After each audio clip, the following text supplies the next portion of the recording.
All right, good evening. Welcome to the Monday, December 12th edition of the Lawrence Douglas County Planning Commission. I'd like to welcome members of the public who've attended this evening. We start by amending and/or approving the action summary, also known as minutes, from the Planning Commission meeting of November 16th. Move to approve. Commissioner Britton, motion to approve. Second, Commissioner Willie. Any other comments? All in favor signify by raising your hand. Passes. Counting real quick. 9-0. Did I count right? Yes, I did. Hey, look at that. I abstain. Oh, one abstention. Thanks, Denny. Any committee reports that met over the last month? Oh, Commissioner Colburn? Yeah, last week the Transportation 2040 Update Steering Committee met. I'm serving as representative of the Planning Commission on that steering committee. This was our initial meeting to talk about the process, the timeline, the role of the committee. And it's going to take most of next year of working through this. This is the comprehensive transportation plan. So with a deadline of March of 2018. And I'll continue to keep the Planning Commission updated, but you know, we did look at the comp plan update and the issue action report to try and find some of the transportation related matters on there. And what you'll see within the updated comprehensive plan is reference to this transportation plan, as we are doing with other plans that will be referenced in the comprehensive land use plan. So I'll continue to update the Planning Commission on the progress, but we did meet and got the ball rolling. Thank you. Any other reports? Seeing none, we'll move to any written communications from the public other than what was in our packet. Nope. Any written communications from staff, planning commissioners, or other? Written action, waiver request, determinations made by the city engineer? No, sir. All right. Disclosure of ex parte communications is when members of the commission might share, if a member of the public has visited with them about a particular item, we ask them to share that item with the rest of the commission. Does anybody have any ex parte communication? Seeing none. Any abstentions from a specific agenda item by commissioners?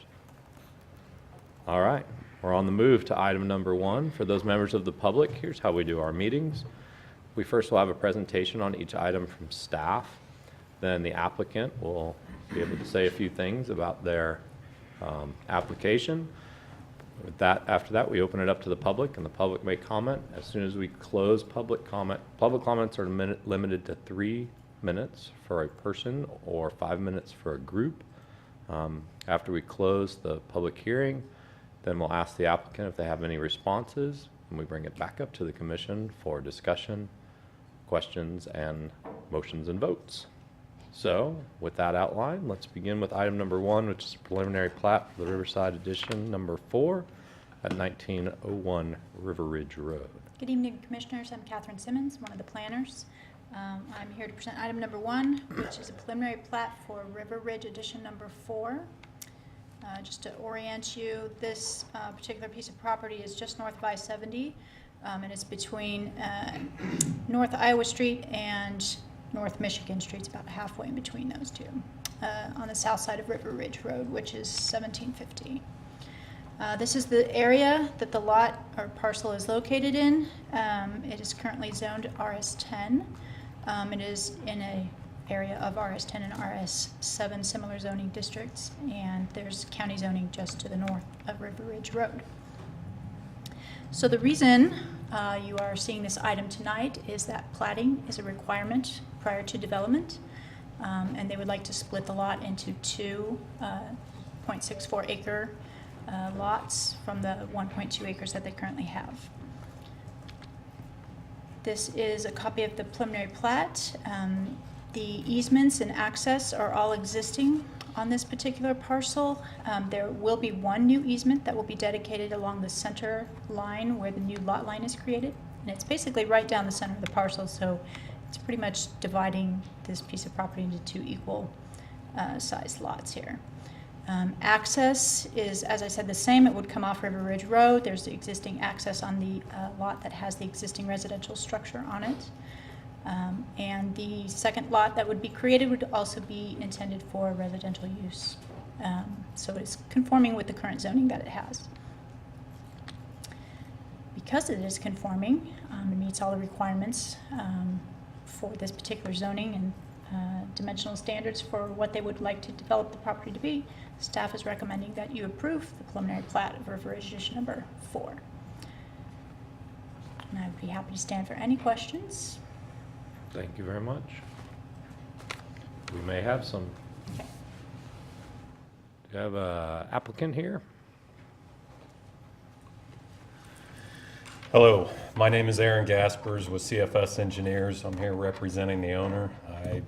I think Catherine really covered everything. I don't really have anything to add, here to answer any questions you might have. Thank you very much. If we do, we'll let you know. Thanks. Any member of the public willing to speak on this item? Going once, going twice? No? I assume that the applicant probably doesn't want to speak again, so we'll move on to our discussion. Motions, questions?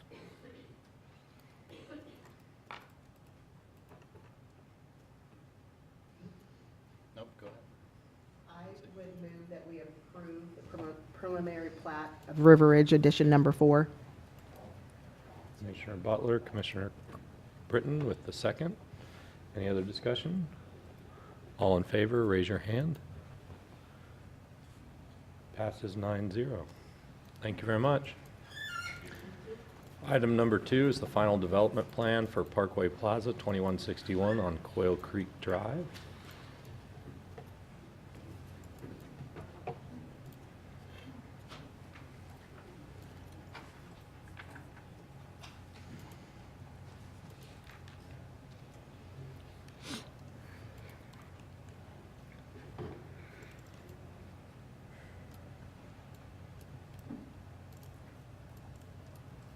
Good evening, I'm Mary Miller, one of the planning staff. And this is a revised final development plan for the Parkway Plaza planned commercial development. It is for Phase 3, which was originally the Pachamama's restaurant, but was converted to the Artera Event Gallery. It's located, the Parkway Plaza PCD is located in the northwest corner of Castle Drive and Clinton Parkway. It has a Hy-Vee store as the anchor, and the star marks its location. It's along the west side.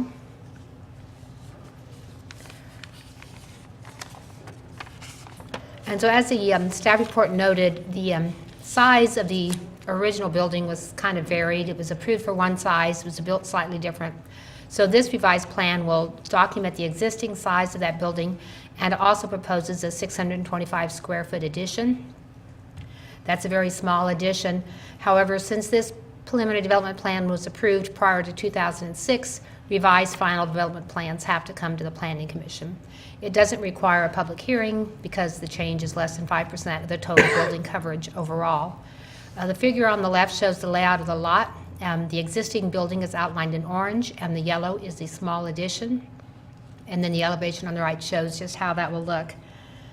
There are a few conditions in the staff report, primarily just a note as to the building size of the addition, and then a minor note as to the parking requirements. We did receive some communications from a member of the public that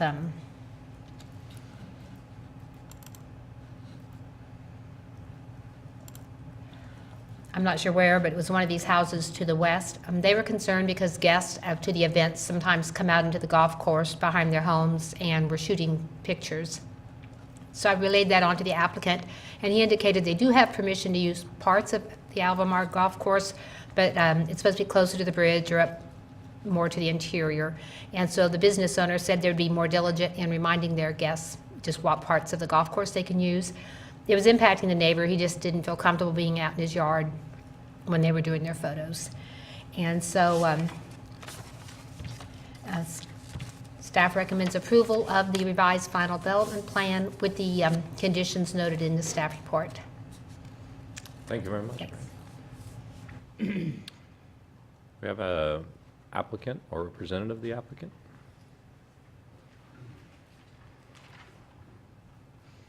I'm the applicant. My name's Alan Blatt. Excuse me. And I've been involved in this building since it was built. I think the way Mary just depicted it, the addition is correct. I do have, either I'm confused or I'm going to cause confusion on the recommendation to change the note to building in the site summary, because the site summary refers to impervious surface, which does not necessarily mean building. And if I change it to building, then I have to change the square footage. The roof is much larger than the building, okay? So in the impervious surface site summary, I have to list the size of the roof, not the building. If I change it to building, then it's incorrect. And I've listed the size of the building in another area, so I don't know what to do, okay? I'll be glad to do either way, but what I'm being directed to do is incorrect, unless I change other things. That's all I'm saying. I don't have any problem with the parking requirement. Okay. Okay. Thank you. Do you have any other questions? We'll let you know if we do. You'll let me know? Yep. Don't go far. Okay, so I'm going to assume there's no member of the public here behind that pillar over there. Nope. Okay. Up to the commission for questions. Staff, do you want to address that?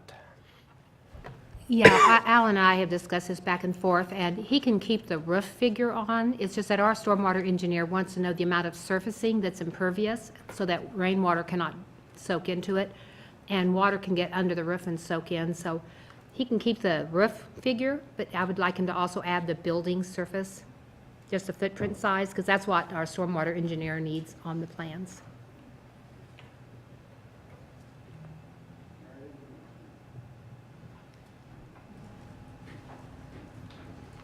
The only way I can keep the site summary consistent, it would be to add the net roof area, which would be the area that exceeds the size of the building. Is that what you want?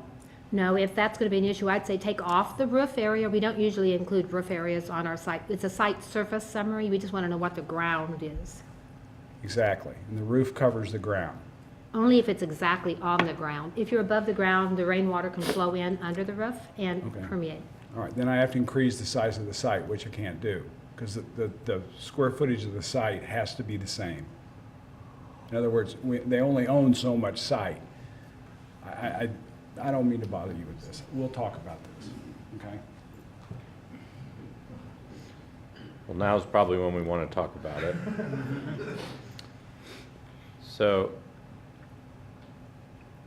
he can't increase the size of the site, is that correct, Mary?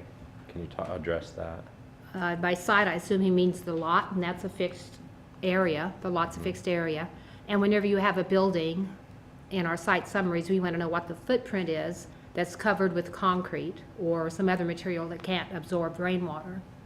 And regardless of this overhang on a roof, we don't usually include that overhang just because water can go in under it. It can run under it and permeate, just not where the concrete for the building footprint is. So perhaps it's better to remove your roof figure if that's going to cause an issue. So how does having, this is very perplexing to me. So what are the potential gains and losses from removing the roof figure and keeping just the area of the footprint? Well, our code requires it to be entered into it because the stormwater engineer uses the actual surface amounts when he determines the stormwater bill, and he bases that on how much rainwater are you stopping from soaking into your property. And the roof doesn't block anything from soaking in, but the Okay. building surface does.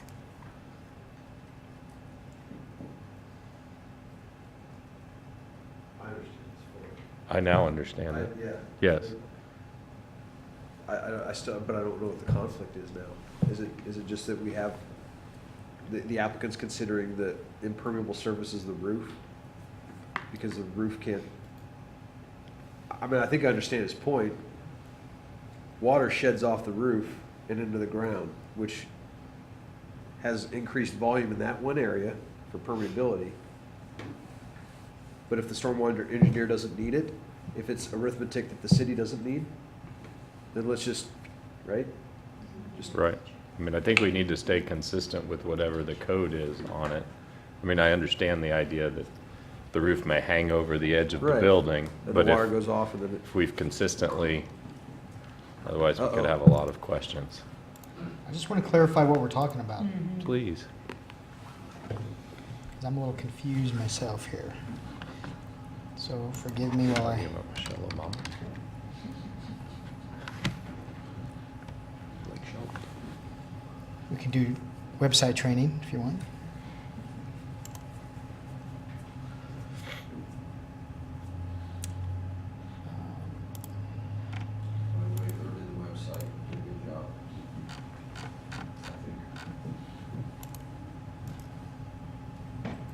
Much easier to find stuff.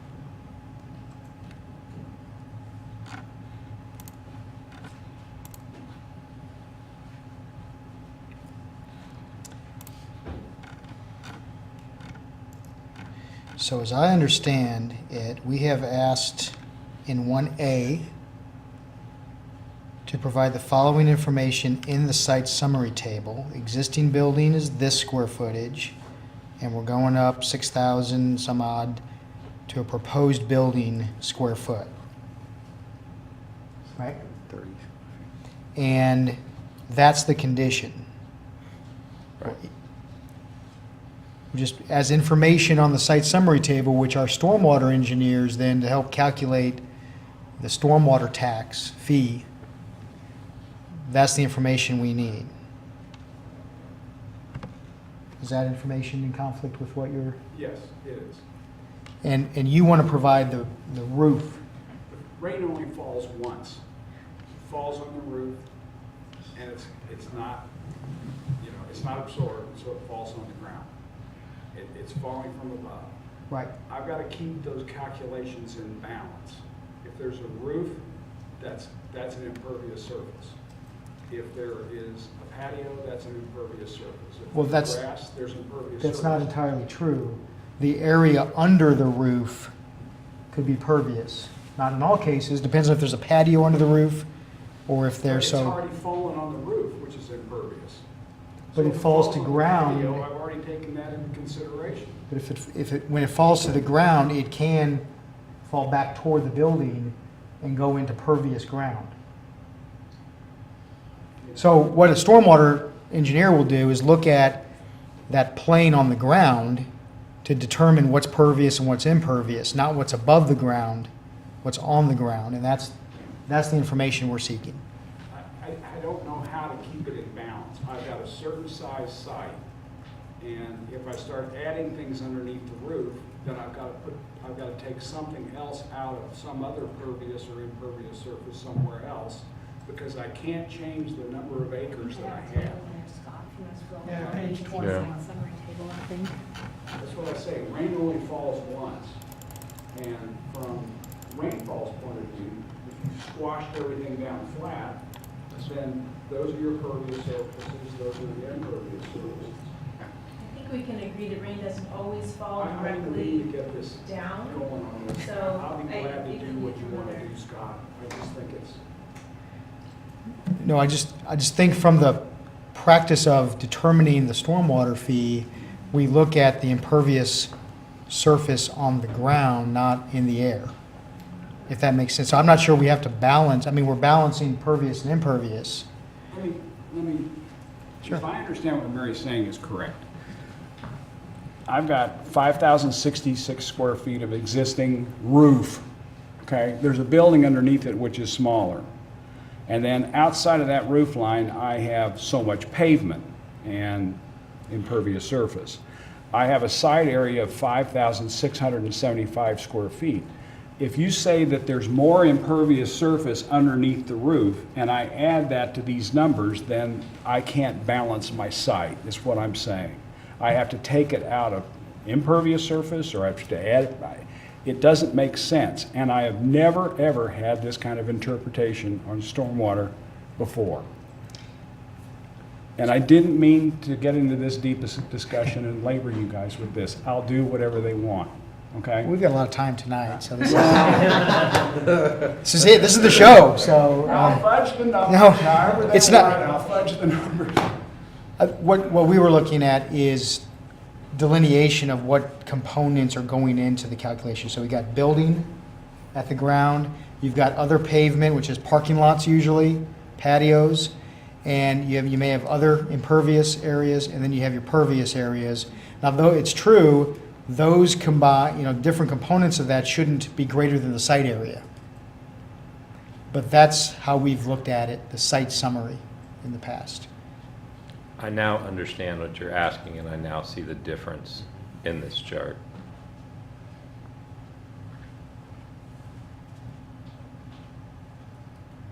Now, the big picture, we're happy to work with Mr. Ballot and Matt Bond, and between us all, we can figure this one out. Well, you're looking at just the outline of the actual building sitting on the ground. Don't care about the roof yet. And you're looking at sidewalks, patios, any grass or gravel that's underneath the roof overhang. That's, water can percolate down into the soil there. It can run across the surface, hit that, and go down. So it could be to his advantage. You don't count the roof, so you actually, because the roof could add, if you count the roof, your amount of impervious surface is actually greater than actually where the water can go into the ground. That's right. Unless everything under that overhang is impervious. So, I don't know. I kind of go with, let's just look at the outline, because if you're paying stormwater based on the amount of impervious surface, you don't want to pay for extra roof overhang if you don't have to. Yep. Is the So- ground underneath the roof pervious or impervious? Depends on the spot. It could be either. I think in this case, where it's over the building, it's impervious, and where it overhangs the building, if it's not over a patio, then it would be pervious. And that's why we usually count what's on the ground. It's just easier to know where is it concrete or asphalt, and where is it something that's permeable. Commissioner Britton? And I think I understand what Mr. Ballot's saying about, if you're doing this to sort of determine how much, storm drain water we're dealing with, well, yeah, if the roof impedes that water, that rain from getting down to the pervious surface in the first place, it is its own impervious surface that is draining water into the stormwater system. So that makes a lot of sense to me, that there's a bit of a disconnect of, I think the table is asking for something that maybe doesn't exactly measure the thing that ultimately it's being used to determine. But anyway, is a solution to that just a slight modification of the condition, which is to work with staff to arrive at the right number, and then we can Improve it. Okay, well, Make that motion, Mr. Commissioner. I then move that we approve the final development plan based on the findings of facts presented in the body of the staff report, subject to the conditions listed with the amendment, I guess, that condition 1A direct the applicant and staff to arrive at an appropriate number to, or numbers to list for the existing building and proposed building in the site summary table. I second that. Commissioner Von Auken with the second. Any further discussion? Seeing none, all in favor, please raise your hand. Passes 9-0. Thank you very much. Heck of a I deal. hold you personally responsible for not allowing us to break the shortest meeting record ever.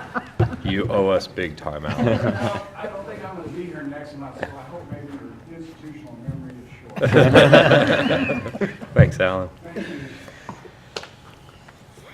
Scott, any other business?